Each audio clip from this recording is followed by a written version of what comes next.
At some point in the digital age of boss babes, new money, and ambitious rookies, we stopped consulting our village's wisest. Women have been the heartbeat of the world within their respective communities, workforces, and families since the dawn of time. They are the magic makers, the peacemakers, and the ass kickers. Let's celebrate them with the Matriarchy Party.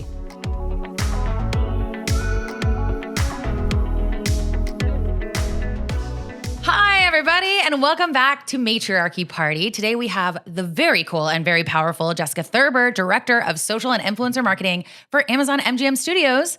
And that's for all theatrical films and streaming releases globally, guys. That's like everything that you're consuming. She's overseeing that fingerprint on the digital space.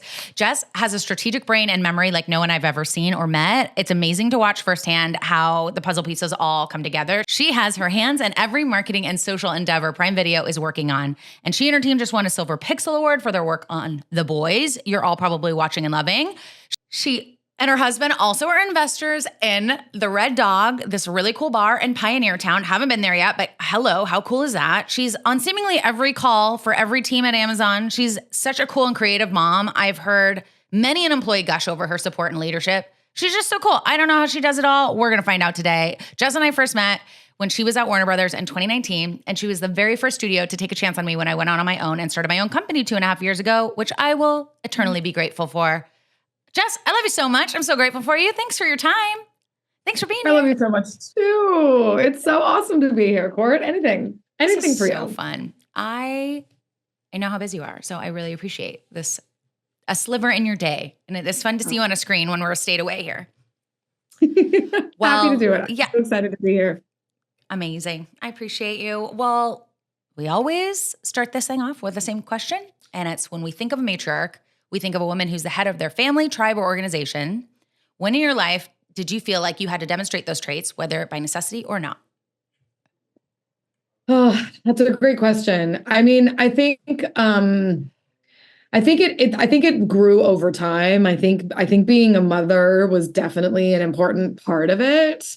I've always been incredibly ambitious, like even before I even really understood what the word meant.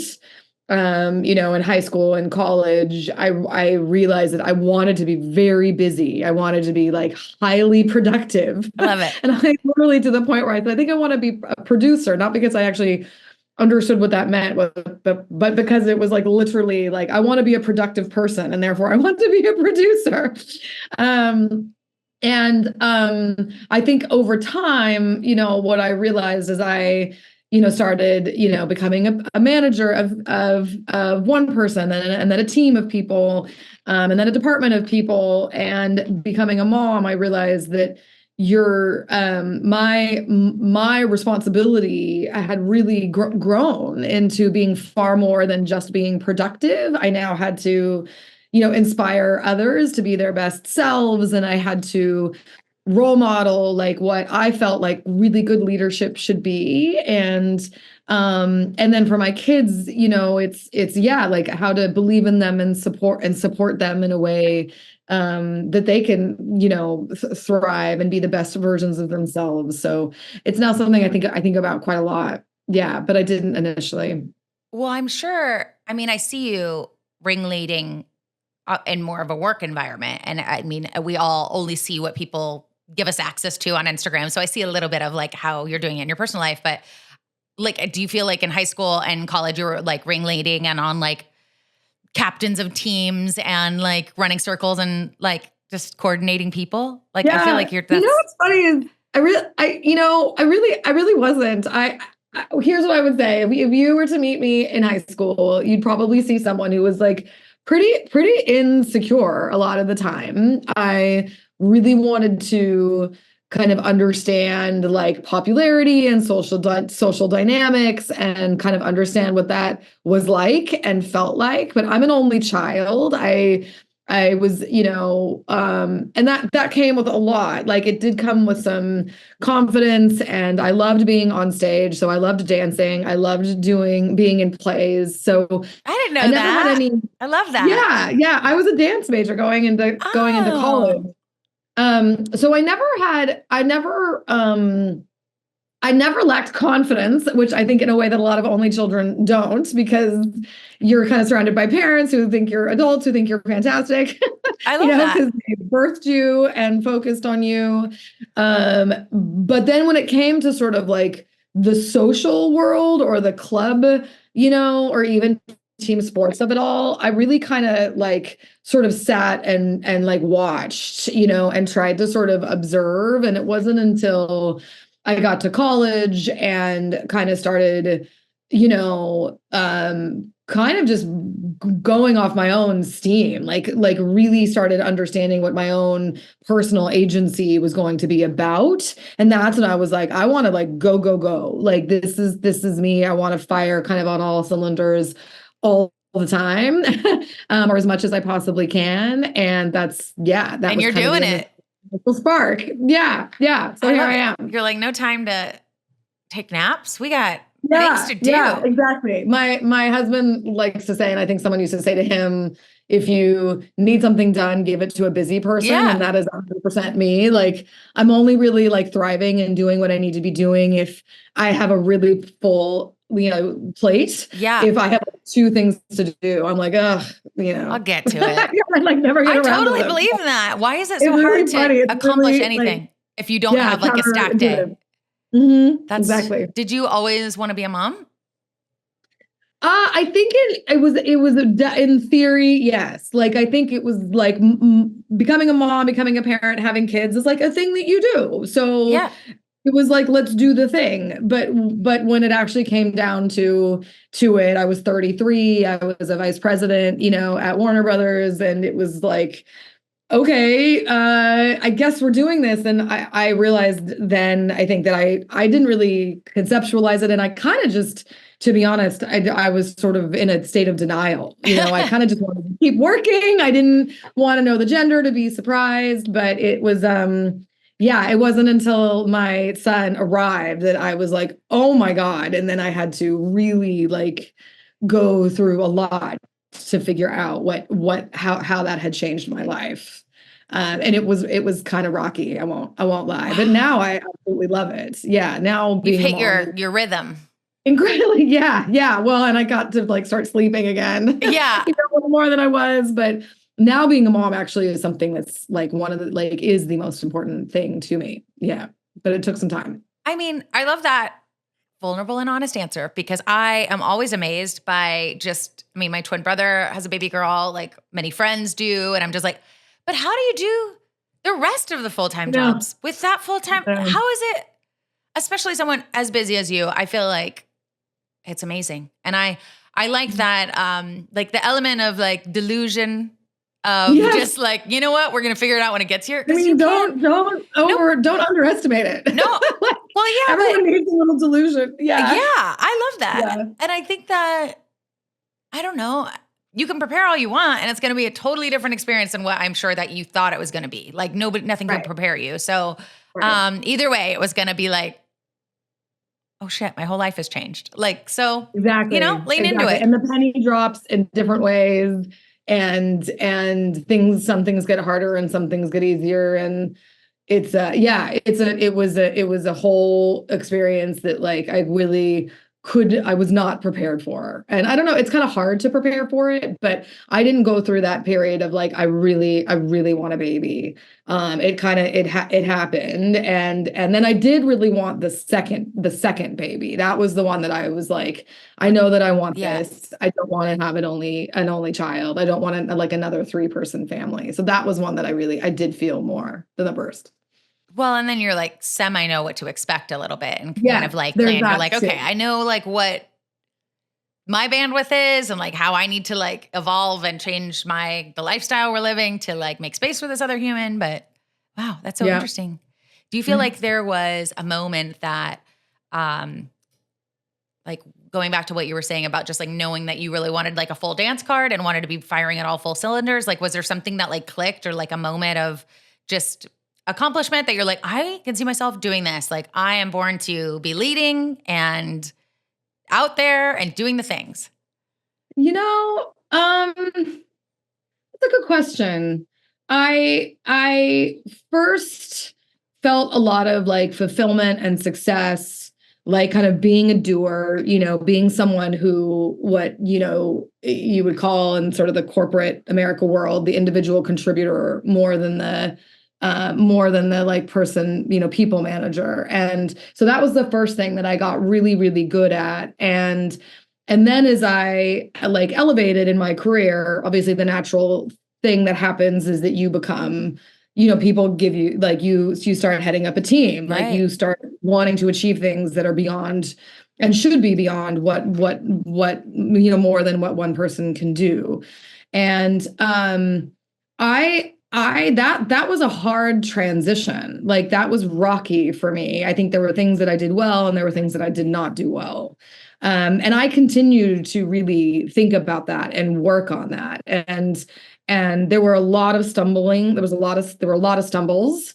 And I had to pick myself up and dust myself off and really, really learn a lot. And a lot of it was very humbling, which was also really important. And I would say it was really only been in the last 3 years. I was at Paramount Pictures for 2 years, and then I was at Warner Brothers for 11 years. And then I've been doing this role pretty much at Amazon, the one you described, for 3 years. And I actually think it's here, like at what I'm doing for Amazon MGM Studios and all the global originals that go onto Prime Video.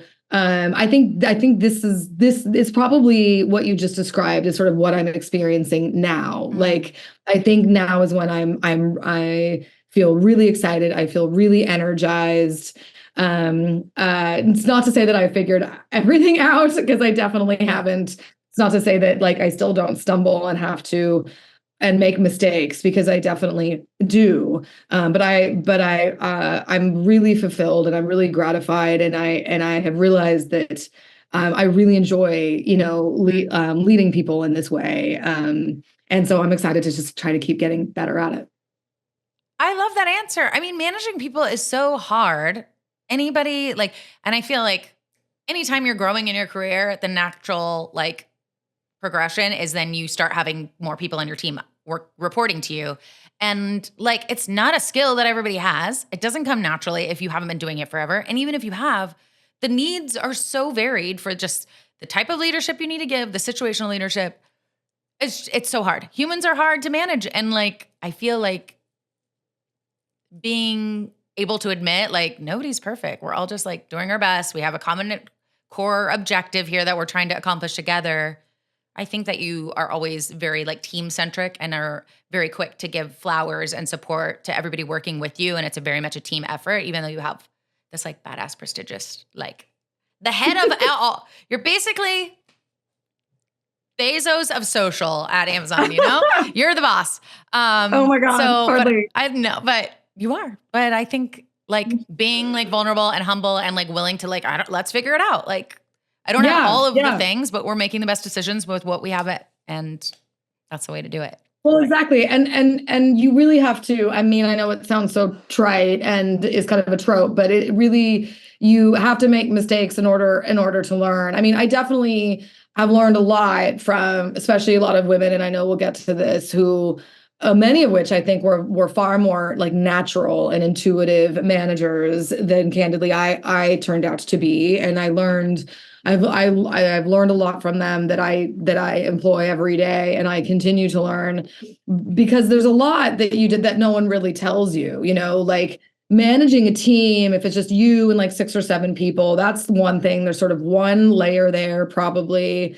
But what I then realized is that as your career grows and your role grows, and as I went through my process, then a whole other level of management appeared, which is that I had to lead leaders. I had to manage managers. Ooh. And now 2 or 3 levels. And I realized and that is entirely different. It's not just one person being right. You go here, you go here, I'll do this, a quarterback with his, troop or whatever. Clearly I'm not a footballer.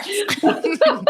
But it's a different airspace to be in, and you have to lead people who then go and lead their teams. Wow. And that is another, that's a different way of leading and managing. And it is something actually that Amazon thinks about and talks about, and I'm excited to learn more about this as to how to keep elevating your airspace so that you can allow everybody in the levels, that report into you, the ability to lead and go through their own development and ways that benefit themselves and benefit the business and the company. So I've become very interested in that, almost like academically, but also my own personal growth and behavior. That is so interesting. I mean, because that's the only way I don't know, empowering your people is the only way that anybody's going to grow. But, and then creating enough room that you're actually being able to, it's so hard to delegate when you're used to doing something. And especially when it's other leaders who have their own way of what they think is the best way or their own management style. And that you're trying to direct and lead and help them grow. But I know. It's like delegating and then leaving the space and that is a delicate dance. It is. And I have a mentor here at work, and I saw her out and kind of pinned her down, was like, you're amazing. I want to learn from you. And she gave me this advice, which is be kind with failure and hard on success. And I think that's really fascinating. And I keep thinking about it to sort of figure out if I agree, like how much I agree with it. But I think it's really valid and it's really interesting. I think what's cool about that is that it's like, obviously being gentle with success is very important, right? Like people have to, being gentle with failure is very important. People have to feel like they can fail. They can dust themselves off. They have a manager or boss who will support them through it, who will believe in them, so that they, can become far better and learn from that experience.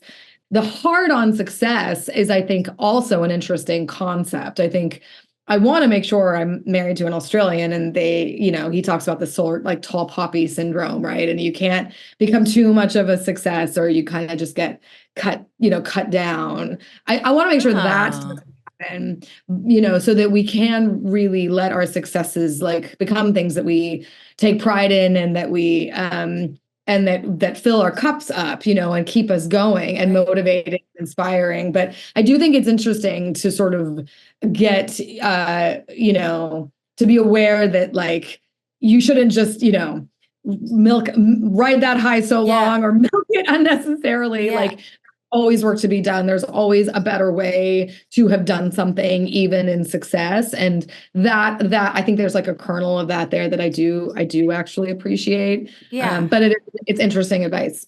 Yeah. It's very interesting advice. Cause I mean, I see that philosophy and I agree, but I also think like, I'm such a person who like is constantly trying to like just savor this moment because it's what you were working so hard for. And like, you got the thing, like to constantly be like planning for the next thing or just like, okay, well, on to the next one. It's like, okay, just sit in this moment for a minute and like be proud of yourself. Sit in the moment, make sure everyone can celebrate. And then let's get to work tomorrow, I guess. And then get back to work. Yeah.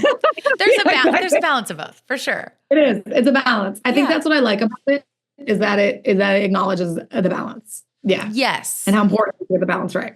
And then I think the reality is like, it's not a perfectly 50-50 balance like anything else. It's just like sometimes like the scales are just tipped in one way or more than another. But and to be honest, I do think I probably, in fact, something happened like recently and it was a mistake. And I believe in getting right to the point and then moving on. So my instincts are to be like, that was a mistake.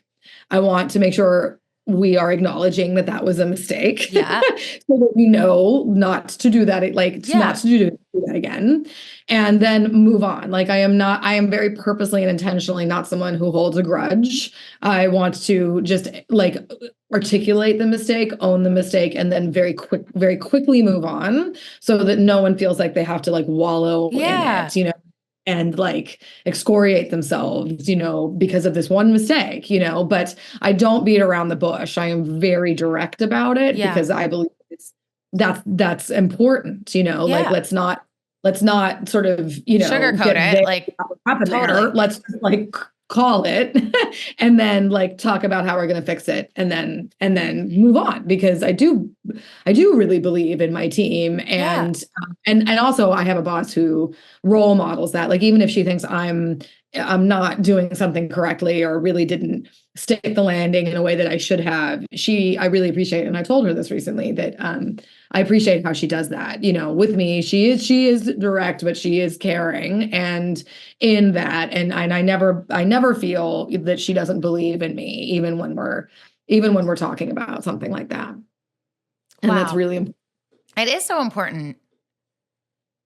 Well, that was a great a segue into why we're here. And it sounds like this mystery mentor that gave you very interesting, good advice. Maybe one of them, but tell me about your matriarch or matriarchs today. Yes. It's definitely a really good question. If I had to choose one matriarch, I would definitely have to, it would definitely have to be my mother. She was a working mom. I learned an enormous amount from her. I think I get my independence. It never occurred to me that women wouldn't work and have their own career. She always, so I felt like I had her unwavering support, even through really tumultuous kind of, like teenage years and everything. She was always by my side. And even if, we get on each other's nerves today, like, I think that would be the one. She would definitely be the one that I would single out.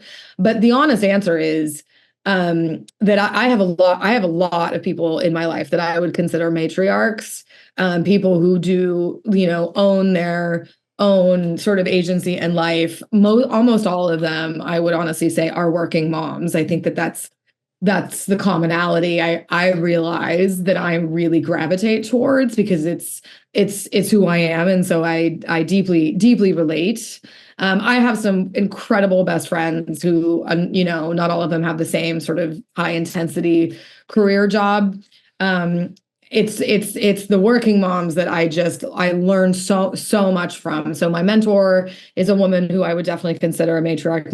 My boss, Sue Kroll, is 100% someone I would consider a matriarch. And then there's so many incredible women in my life, who work across the industry, women that I've met through work, that I just have learned an amazing amount from. And I continue to hold them in such high regard. I have so much admiration for them.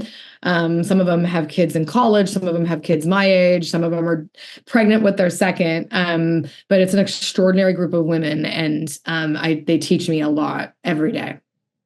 That's amazing. I think that, people say it takes a village in the sense of like raising children, but I think like all any of us are seeking are like affirmation and community. I think like, especially that was one of the things that we learned around like the pandemic of being so siloed, is like people want connection, they want community. And as busy as we are, you spend the majority of your life with the people at work. So it's hopefully you're getting something out of some of those relationships. Not that you need to be best friends with everybody you work with, but like it certainly makes it more tolerable to be around people all the time when you find a common interest or ground. But I always gravitate towards like working moms too, or just people balancing many things. Like I am a dog mom, and that seems like a lot of work for me. So I can't even imagine. I don't have pets, but so it's like living things. But I can leave mine at home sometimes and it's not frowned upon. So I'm like, there's another layer there. But we also have a common, I would say, like a matriarch to me, although that she's not much older than me. But Michelle Monaghan is a close friend of you. Yes. And I adore her. was a client. And I just like, I learned so much from how she does the dance and balances all her many things. So she's an extraordinary woman and mom. We've been friends for a very long time. Our husbands grew up together, and she's just extraordinary. I don't know that I've ever met someone who has a bigger heart than her. She's the real deal. And a phenomenal human being. That's amazing. So, game recognizes game. It's no surprise that you're friends, because you're very similar, I think. Well, the way that this usually goes is we're talking about like most of the mentors, with the exception of your mom or matriarchs, you met in this current role, it seems like. Well, I would say some yes, some no. Some I've brought. Some we sort of stay connected. We've stayed connected through multiple Oh, jobs. cool. So I would say yeah, but the common theme would be that we probably cross paths at some role. So, for example, one of my most important near and dear friendships is a woman named Bettina Sherrick, who was one of the very first women to even do digital marketing in Hollywood and at a studio. And we crossed paths at Warner Brothers, and then I hired her to do some work, and then she got a whole other job in both at Fox and then at Warner, doing just incredible work in the sort of social listening and data, space, analytics and customer insights. Really, really phenomenal. Just so smart, her approach.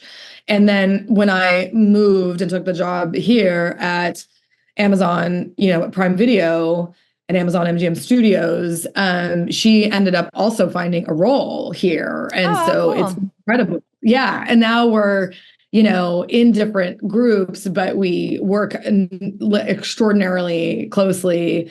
And together with a number of other people, we've been able to really accomplish some incredible things. So she's someone that's very near and dear to me. And I just look at what she's accomplished and all the things that she does. And I learn an enormous amount. And then there's other women, Danielle Beckus is a woman who's extraordinarily special to me. I've learned a lot about what it's like to show up as a manager of people from her. And we worked together at Warner Brothers. She now heads up or co-heads international marketing there.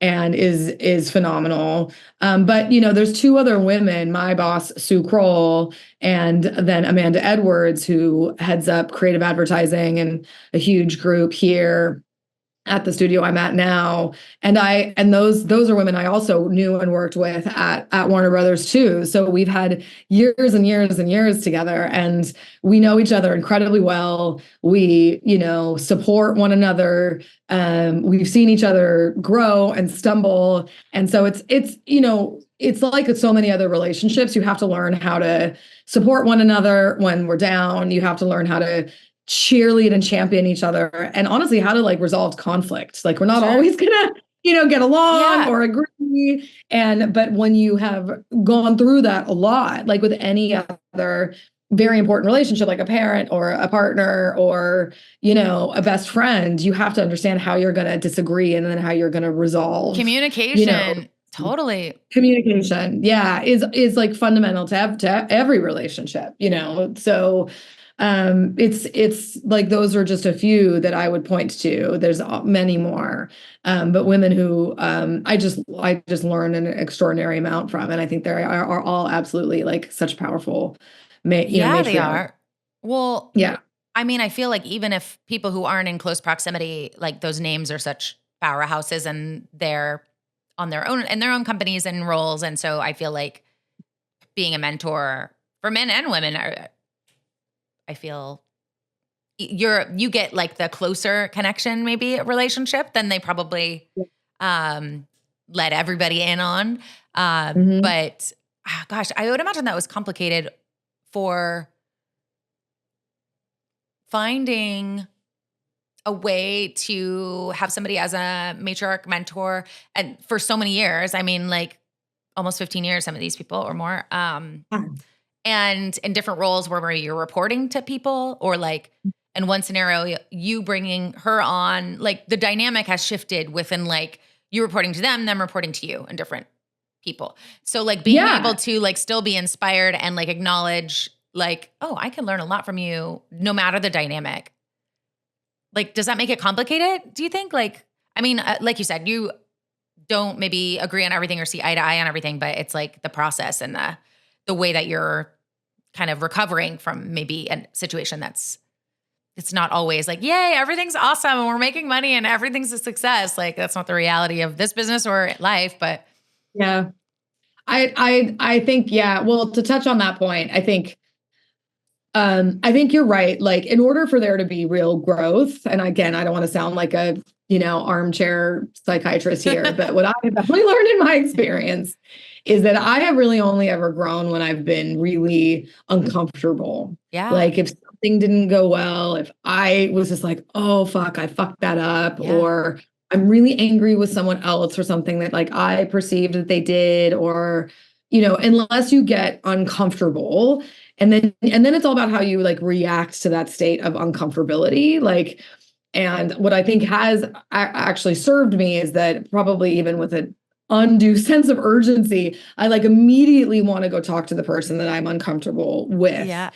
Like if I fear that I've upset them or they've upset me, I want to very quickly resolve it. I don't want to feel uncomfortable for very long, because it's hard to be uncomfortable. And so that's what I, really take very seriously. And again, probably unnecessarily so. Like sometimes I just lose sleep because I'm like, how am I going to approach this person tomorrow and try to resolve this. And all the people I just mentioned are definitely people that we have gone through that, time and time again. And like I actually, our levels in terms of the hierarchy of the corporate workspace have changed, but I do think and ebbed and flowed over time.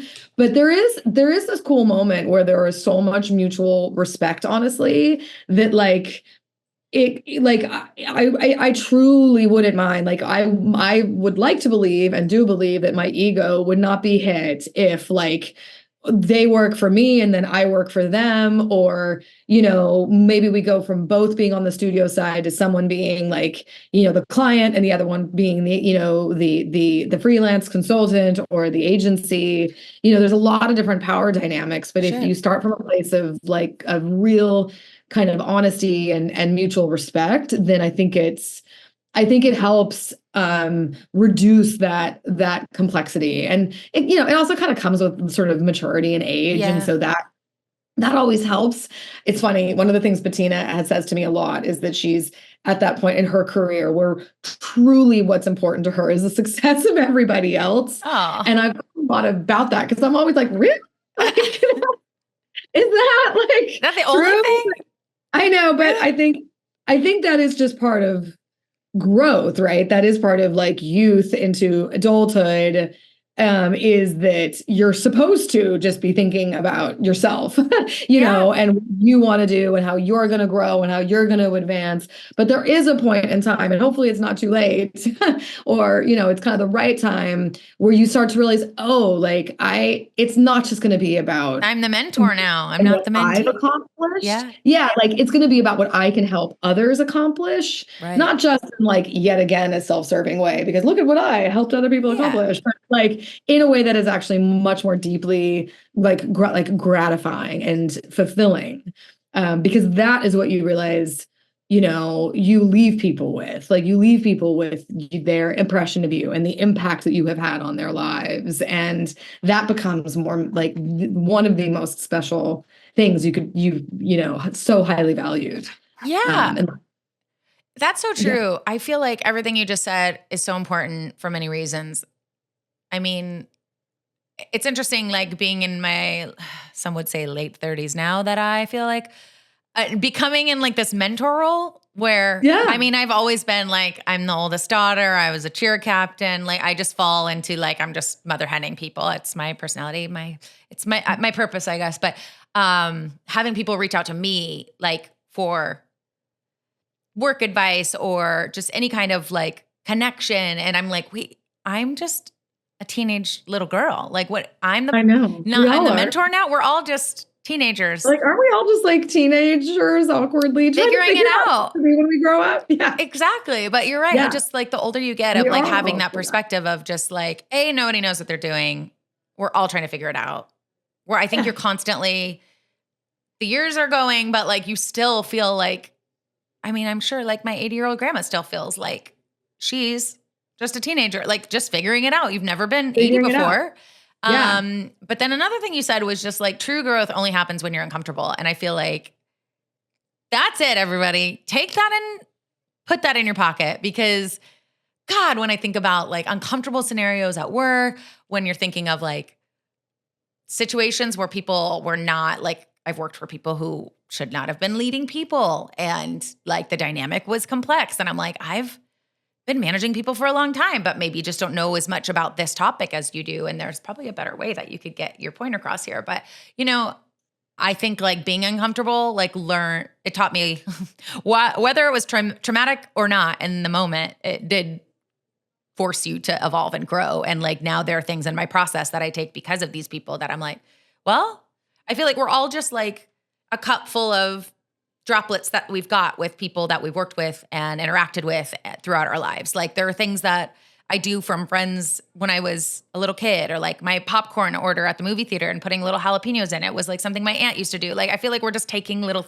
things, and that's the same in like the work environment. You're just part of the things of who you are your environment and the people around you. So I think being uncomfortable, it's still like, that's how you grow and become who you are. Yeah.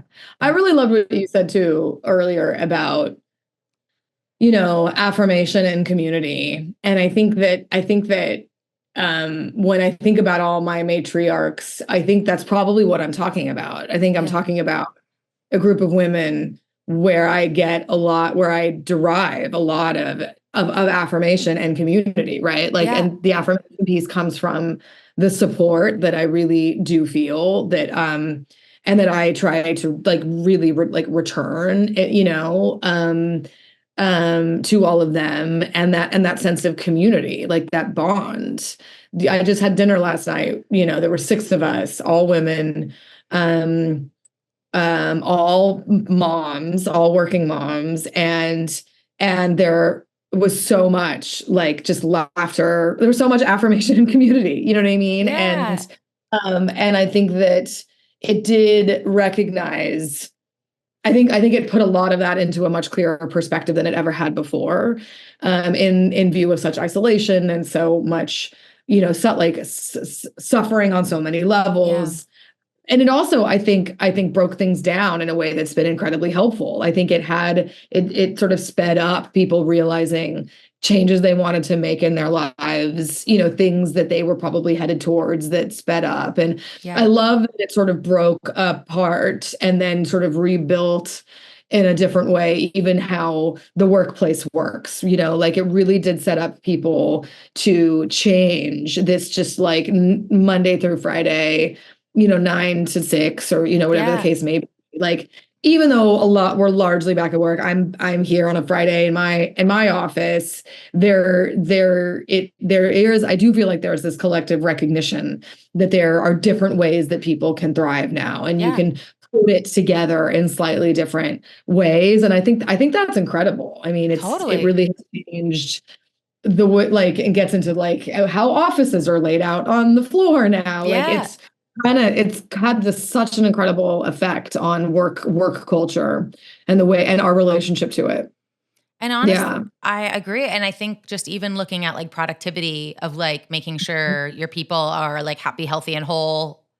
Yes. Before they're coming into work, like whether that's like extra time or that's extra time with the people that they care most about, or like it's only going to have them show up in the workplace, like in a better way. But it's amazing what like a girls' night will do to like revive. Nothing like it. I have some rapid fire for you. Yeah, let's do it. What do you think you admire most about your matriarchs? You can give like some words or just their resilience. They're just so sharp, and they're just big heartedness. And the sense that, like they are just taking it all on, they have the family, they have a career, and that's like no small feat. And it's just wildly, exciting. And I just admire it so much. I love that. I think that's why I tried to follow in their footsteps. Yeah, well, in my mother's footsteps, most especially, right? Because she was my very first example of what it was to be a woman, and she worked. So I was like, well, I'm obviously going to go. Of course it's possible. Of course I'm going to do that. Yeah. What, like it's hard? Like, like it's exactly. I love it. Well, you shared a little bit of advice, but do you have any other like the best advice you've ever received or something that stuck with you that one of your matriarchs have told you other than the one you mentioned?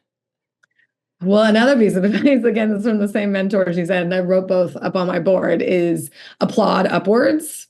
So when you're celebrating, when you think you've done something, masterful and you're so excited, it's important to thank the person that brought you that opportunity. That's so true. Yeah. So I worked on a movie called Saltburn, and it was really exciting. Casual. You probably all watched it. Like casual name drop. I loved it, but it was a lot of work. Yeah, that campaign, I can that social imagine. campaign, and it's probably it's up there in terms of the ones that I'm the most proud of. And I was probably feeling a little like, oh God, that was We killed great. it. We killed it. Like, and the whole team did. As you should. And I know. And then she said to me, like, well, have you thanked the person that brought Saltburn to the studio? And I was like, no. Hadn't even crossed my mind. And I was like, oh my God, that's so right. So now whenever like I get excited about what I've accomplished or my team has accomplished, or whatever small or whatever size role I had in it, I always try to think to myself, like, who can I thank? Who can I show that. Gratitude and appreciation for? And that's like a recent piece of advice that I really am trying to put immediately into action. Yeah. That is a great tip. I mean, I don't think anybody's ever like complimented or congratulated enough. Even like, I mean, we work with like A-list stars that you think are just being told that they're like hot and talented all day, every day, and still like they don't see it enough. Like I know. And that's why I think you have to figure out who you should thank. You know what I mean? Like whenever you accomplish something, you always did it because of something that someone else did. Yeah. So like find the person to thank. And I think that's something I think about now. It's great advice. Find the person to thank. Like even if it's an applause upwards. I really love that. I'm gonna take that. Thank you. Take that one. When's the last time you did something for fun? And when's the last time like you think any of your matriarchs did? That's a good question. Well, I went and had this dinner last night with my girlfriends. So that's great. I do actually really try to take care of myself as much as I can, even though it's there's a lot of things to try to find time for. But I, exercise, facials, massage. I try to do as much of that as I possibly can because I do think it's very important. Yeah. And I'll just go to my mom. I think now that she's retired, I know she spends a lot of time doing a lot of things. Worrying about a lot of things, trying to take care of a lot of things. But I do think she does a really good job now too of, she's a voracious reader. She reads murder mysteries. I think she's in like 2 book clubs. So she's reading like 2 to 3 books a week. She loves that. She does like a Nia class to keep herself moving, which is like a yoga martial art thing. And I'm just really glad that she's doing those things. Like she's taking the time to do the things that she really enjoys. Yeah. I mean, if not now, then when? But yeah, I think exactly. You have to find a sliver of time to do something that like fills your cup or puts the wind in your sails. Because I'm like, you're never going to have any more time than you do right now, or energy or money. Like I feel like the time is now. It's hard when you're like being pulled in so many directions, but that's so important. Yeah. Do you think it's possible to do it all? Do you think that your mom did or does? Or I think it's one of those things where like I honestly don't know how to answer that question, because I think doing it all, there's this sense that that's supposed to be means that it's easy. Mm-hmm. And I think there are women who are doing it all. It's messy. Yeah. And it's challenging. So can you be a mom and have a career? Totally. Like I talked to Jen Salke about that. She's a mom. She heads up the entire studio. She's my boss's boss. Wildly impressive, incredible. And I had such an amazing opportunity to have just like the coolest conversation, sort of working mom to working mom. But I think the whole thing of like, can you do it all? Can you have it all? Suggests that it's going to be effortless, it's going to be kind of clean and easy and like, you got this. And the truth of the matter is, I think the answer is yes, but it's going to be messy and it's going to be really hard. So, but like, if you're in it, it's the most like that doesn't make it not worth it. Totally. It can be the most exciting thing. It's just going to be hard. And maybe not everything 100% at all times. That's part of what makes it that fulfilling. Yeah. Totally. Yeah. I love that answer. Wow. Cool. Well, I hadn't really planned on that answer. So no, I love it. No, it's honest and true. I mean, like, yes, but no, and no, but yes, but yes. Mhm. And it's okay to be messy. Like, we're all just Yeah. figuring it out. Okay. Yep. Last question. If all your matriarchs Okay. were standing here in your office with you, like, what would you say to them? Oh, easy. I would say thank you. Classic. See, applaud upward. Applaud upward. There you go. We're going to keep saying it. Yeah, we are. Honestly, I'm like, that's just, trademark it. Thank you. Well, I will so see you much. soon. Yes. Thank you for this, Thank you so Courtney. much for your time. Thank you for being Oh, here. thank If you want to see more of Jess, you could probably find her on LinkedIn, maybe Instagram. I'm not sure if you're private. Jessica Thurber. No, I think I'm there. I'm not very good on LinkedIn, but I'm there. You're there. You can for sure hit me up. Beautiful. This has been such a pleasure. and Such an a honor. pleasure. Loved getting to know you and all of the women who make you more, and see you soon. Bye. Bye. Thank you.